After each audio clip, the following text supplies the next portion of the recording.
Bienvenidos a la sección número 2 de la materia Introducción General a la Biblia. Estamos en beneficios del estudio diligente de la Biblia. A manera de conclusión al comentario de este segundo beneficio del estudio de la Biblia, vienen bien las palabras de Elena G. de White, escribiendo en el marco de la victoria sobre la tentación y el pecado por el poder de la palabra de Dios, que es el contenido en sí del texto que estamos viendo.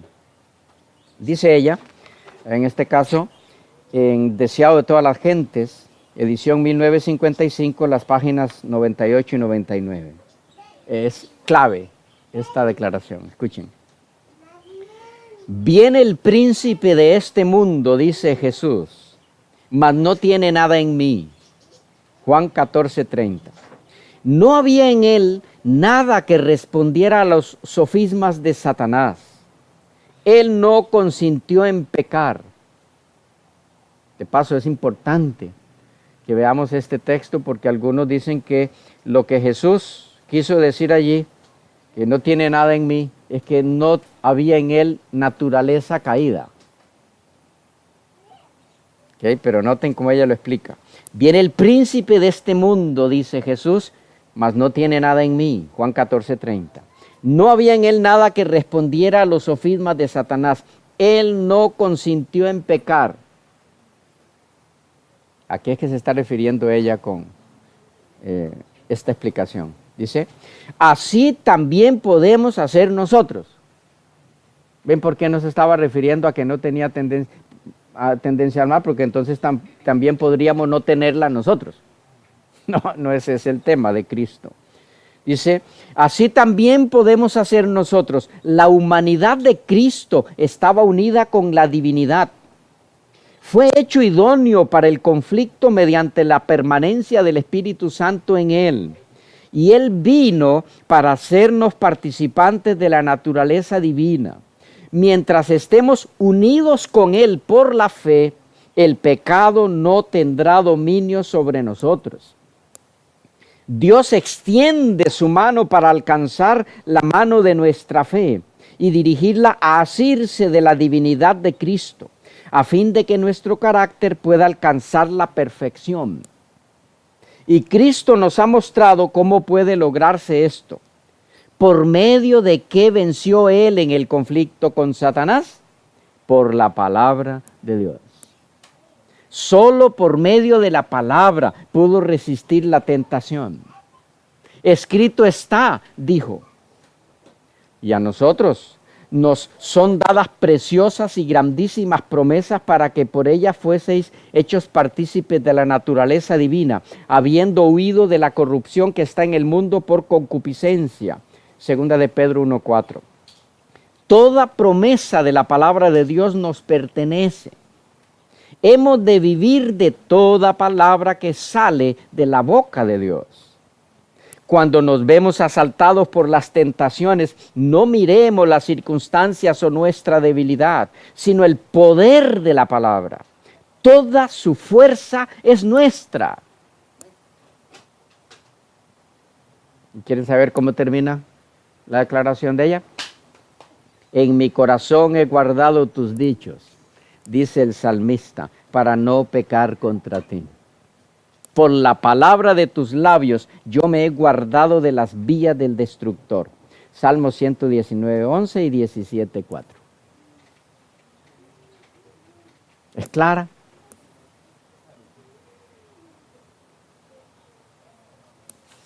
Entonces, ¿qué tenemos?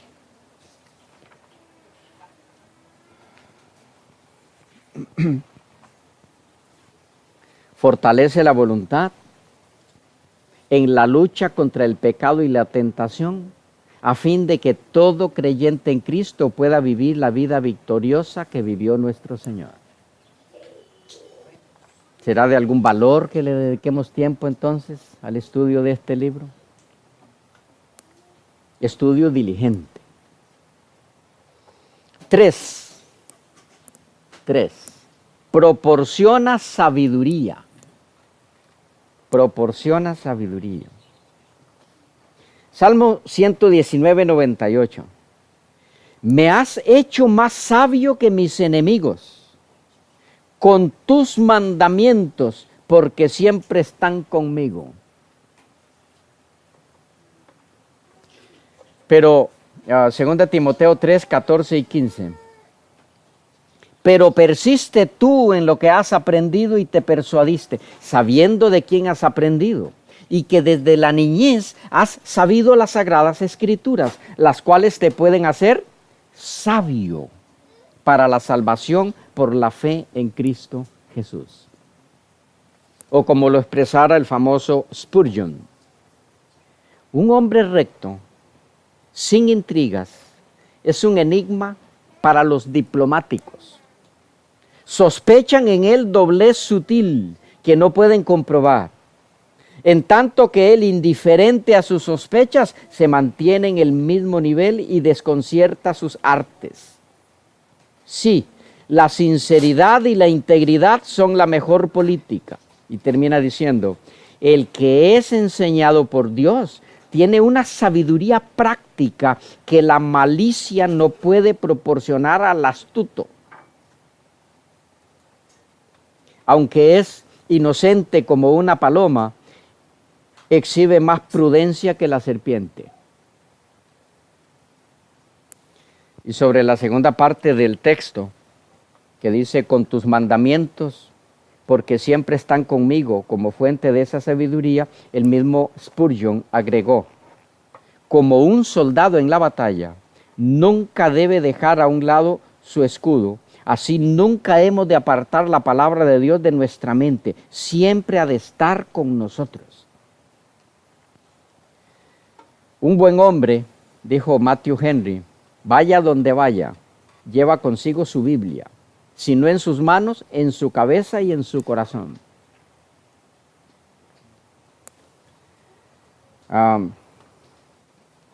Él mismo, Matthew Henry, dice, la razón principal de su amor a la ley, según la expresa aquí el salmista, es que la ley, en sus múltiplos sinónimos, le hace más sabio que sus enemigos. Verso 98. Y por eso tiene mayor discernimiento que sus maestros. Verso 99. Y más sensatez que los ancianos. 100. Puesto que estos extraen su cordura de la experiencia que la vida les ha proporcionado, mientras que el salmista debe su sabiduría a la obediencia a la voluntad de Dios. Y especialmente en el 102b, donde dice, porque tú me enseñaste. Se puede ver esto. Se cumple aquí lo que dice el Señor Jesús en Juan 7:17. Termina diciendo este autor, el que quiera hacer la voluntad de Dios, conocerá. Será una persona sabia. Por otro lado, es de mucha importancia recordar que la fuente de la verdadera sabiduría se halla en la observancia de los mandamientos, más bien que en el conocimiento intelectual de las Escrituras.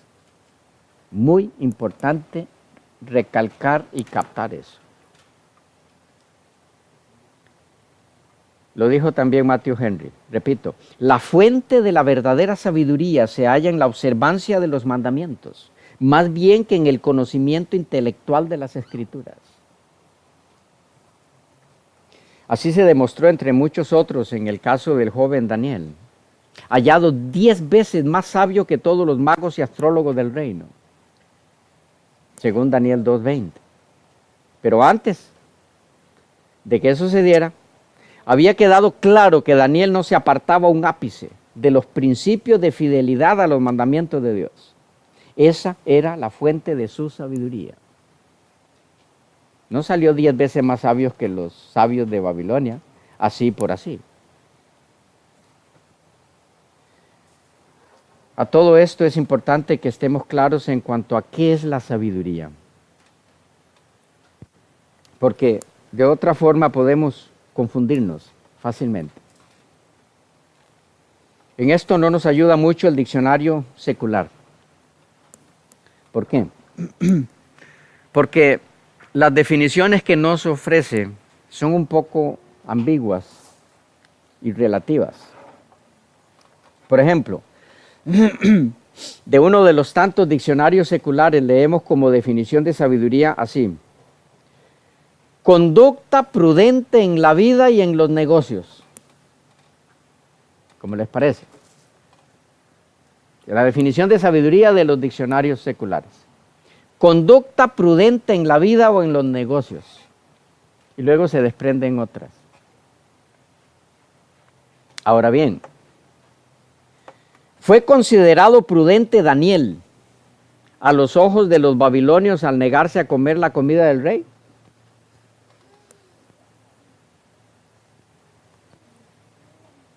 Y a solicitar una comida distinta para él y para sus amigos. ¿Fue considerado por ellos prudente?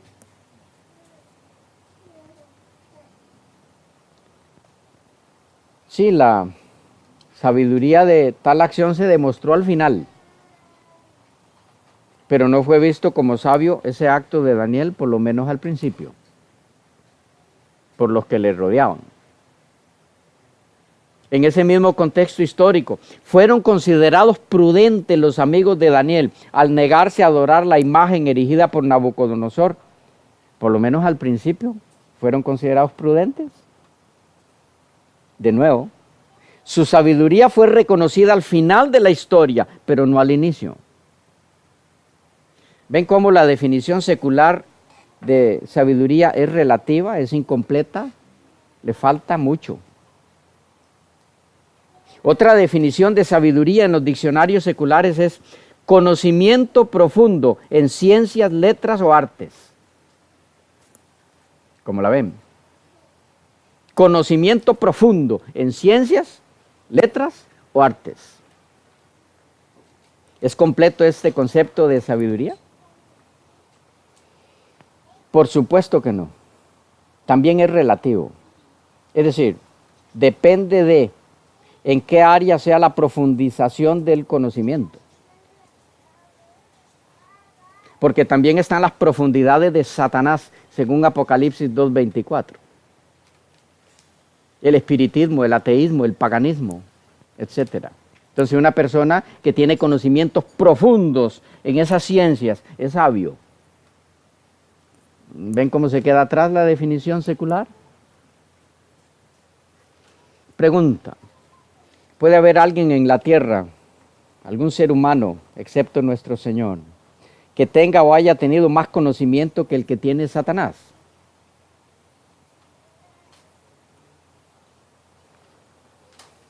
No, eso no es posible. Esto porque Satanás le supera en capacidad mental y en tiempo de existencia. Entonces, es el conocimiento en sí, de lo que sea, el que da la sabiduría. Podemos ver cómo las definiciones seculares se quedan muy cortas del verdadero significado de la sabiduría. ¿Por qué es esto así? Porque la sabiduría verdadera no es de origen terrenal, no está en el hombre ni en sus conocimientos, sino en el creador del hombre, en el autor de la vida. En palabras del gran apóstol Pablo, 1 Corintios 3, 18 al 21a: nadie se engañe a sí mismo. Si alguno entre vosotros se cree sabio en este mundo, hágase ignorante. ¿Qué le está diciendo? ¿Qué le está diciendo? Si alguno entre vosotros se cree sabio en este mundo, hágase ignorante para que llegue a ser sabio. Porque la sabiduría de este mundo es insensata para con Dios, pues escrito está: Él prende a los sabios en la astucia de ellos. Y otra vez, el Señor conoce los pensamientos de los sabios, que son vanos. Así que ninguno se gloríe en los hombres. Es curioso que aquí el Señor dice a través de Pablo que los que se consideran sabios en este mundo tienen solo una forma de llegar a ser realmente sabios, y es haciéndose ignorantes. ¿Ignorantes de qué? De lo que saben. Es decir, renunciando a sus vanos conocimientos. Entendiéndose como vanos todos aquellos conocimientos que excluyen de su entorno a Dios como el autor y creador de todas las cosas. Miremos ahora cómo Pablo contrasta la supuesta sabiduría de este mundo con la verdadera sabiduría.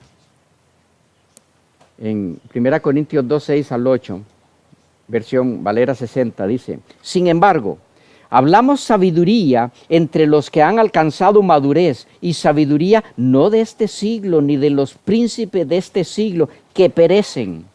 Mas hablamos sabiduría de Dios en misterio, la sabiduría oculta, la cual Dios predestinó antes de los siglos para nuestra gloria, la que ninguno de los príncipes de este siglo conoció, porque si la hubieran conocido, nunca habrían crucificado al Señor de la gloria. Notemos cómo el contraste entre la verdadera sabiduría y la falsa es claro y definido en este texto. ¿Cuál es la sabiduría falsa? Vana. La que se origina en el hombre, en los príncipes de este mundo, independientemente de cuál sea el conocimiento que pretendan tener. Si este pretendido conocimiento excluye a Dios, es sabiduría vana, insensatez. ¿Cuál es la sabiduría verdadera? Dice él, la que proviene de lo alto, del Padre de las luces, de Dios el Altísimo, la sabiduría oculta al hombre, salvo que sea dada a conocer por la voluntad del Creador a través de la revelación divina. ¿Y el medio para eso? ¿Cuál es? La palabra de Dios, la Biblia. De ahí el beneficio de estudiarla. Entonces, volviendo a los conceptos seculares de sabiduría, hay que decir que sí, sabiduría es la conducta prudente en la vida y en los negocios, siempre y cuando esa prudencia sea lo que Dios define como prudencia. Y también sabiduría es el conocimiento profundo en ciencias, letras o artes, siempre que ese conocimiento sea el que procede de Dios en su palabra. Entonces, estamos hablando de sabiduría. Cualquier cosa ajena a eso es conocimiento vano, insensatez. De allí el beneficio concienzudo y diligente de la palabra de Dios. Un ejemplo para concluir con este inciso. En este mundo se le llama sabios a hombres y mujeres que niegan la existencia de Dios. ¿O no? ¿Sí? Que los encumbra mucho, se dice así. ¿Ah? La Biblia, por su lado, los llama necios. Salmo 14:1. Dice el necio en su corazón, no hay Dios. La pregunta, ¿cómo puede ser una persona sabio y al mismo tiempo necio? ¿Cómo puede ser sabio el necio o necio el sabio?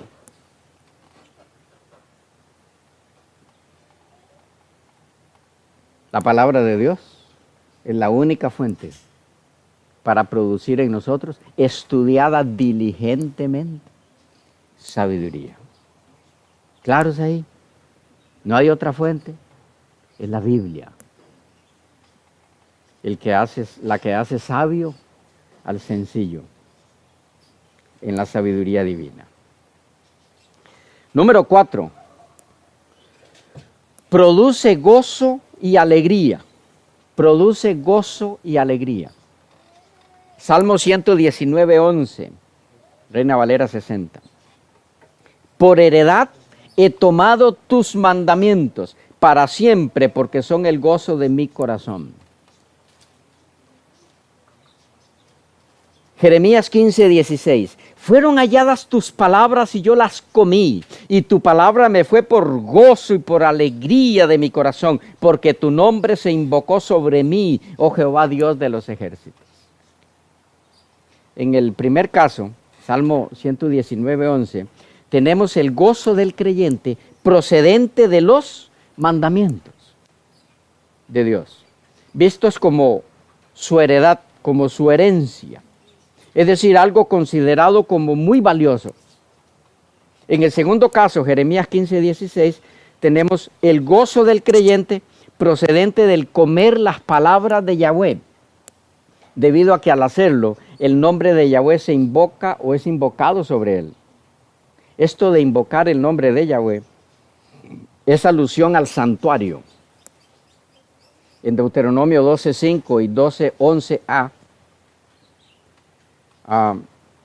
tenemos que el lugar que Jehová vuestro Dios escogiere entre todas vuestras tribus para poner allí su nombre para su habitación.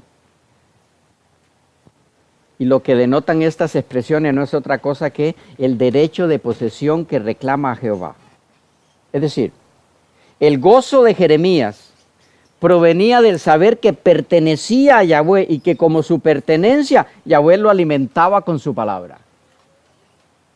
En otras palabras, la palabra de Dios produce gozo en todos aquellos que se consideran pertenencia de Yahweh. Y como tales, tienen el alimento de Yahweh garantizado. Bajo esa convicción gozan y son alegres. ¿Cuál es ese alimento? Su palabra. No es la comida física. Es su palabra. Pero noten algo curioso.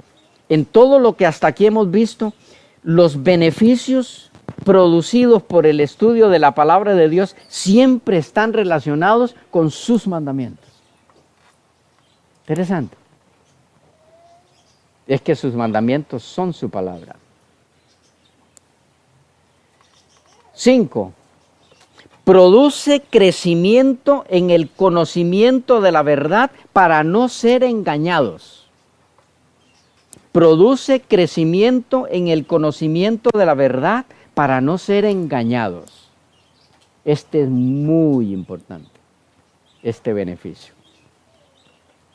En Efesios 4, 14 y 15 dice: para que ya no seáis niños fluctuantes, llevados por doquiera de todo viento de doctrina, por estratagema de hombres que para engañar emplean con astucia las artimañas del error, sino que siguiendo la verdad en amor, crezcamos en todo en aquel que es la cabeza, esto es Cristo. En una época en la que nos ha tocado vivir, plagada de todo tipo de creencias y doctrinas ajenas a la palabra de Dios, y dando como resultado el extravío doctrinal de muchos cristianos sinceros, el estudio diligente y serio de la palabra de Dios se vuelve una urgente necesidad. No hay otro antídoto contra el error, no hay otro antídoto contra las doctrinas falsas que el estudio concienzudo de la Biblia. Ella es el yunque donde toda doctrina falsa se quiebra, donde toda falsedad es desenmascarada, donde toda falacia es descubierta. Por eso es que hay tantas personas, desdichadamente, siendo arrastradas por todo viento de doctrina, porque no hay estudio diligente y personal de la palabra de Dios. La mayoría de los cristianos hoy día dejan la función de investigar la verdad a sus líderes religiosos, para luego acoger como verdad lo que ellos concluyan, esos líderes, como verdad. Y en este proceso, el crecimiento espiritual y doctrinal del creyente se detiene, para dar lugar a la dependencia del hombre y no de Dios en cuanto a lo que se ha de creer como la verdad. Pero en aquellos que estudian diligentemente, escarban la palabra de Dios por sí mismos, con la guía del Espíritu de Dios para hallar en ella su guía, el engaño no tiene cabida. Porque choca con terreno sólido, donde el germen del error no puede avanzar, no puede crecer. Ese es el cristiano que crece. Ese es el cristiano que madura, en palabras del apóstol, siguiendo la verdad en amor. Así que noten cuán importante es su beneficio en esta área. Es una protección única, fundamental contra el error. Hay muchos beneficios más, que veremos en la próxima sección, que se nos volvió a ir el tiempo.